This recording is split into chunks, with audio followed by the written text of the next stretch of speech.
గోదావరి జిల్లాలండి, కోడిపందాలండి, జోదాలండి. సంక్రాంతి తాలూకు అంటే సంక్రాంతి అంటే కోడిపందాలు, జూదాలు, పేకాట. ఓకే, నేను సరదా అదేం కాదంటలేదు, చేసేవాళ్ళని చేసుకోమని చెప్పి నాకు ఇబ్బంది లేదు. కానీ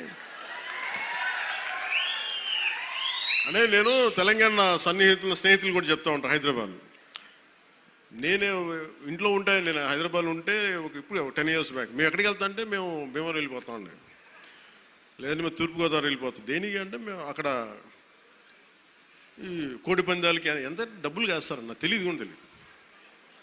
నాకు అప్పుడు అర్థమైంది. అంటే నేను అనేది సంక్రాంతి అంటే కేవలం కోడి పందాలు, పేకాట, జూదం దగ్గరికి పరిమితం అయిపోతే రాంగ్ ఇండికేషన్ వెళ్తుంది సొసైటీకి. ఇంకెక్కడ వెళ్ళాం మనం.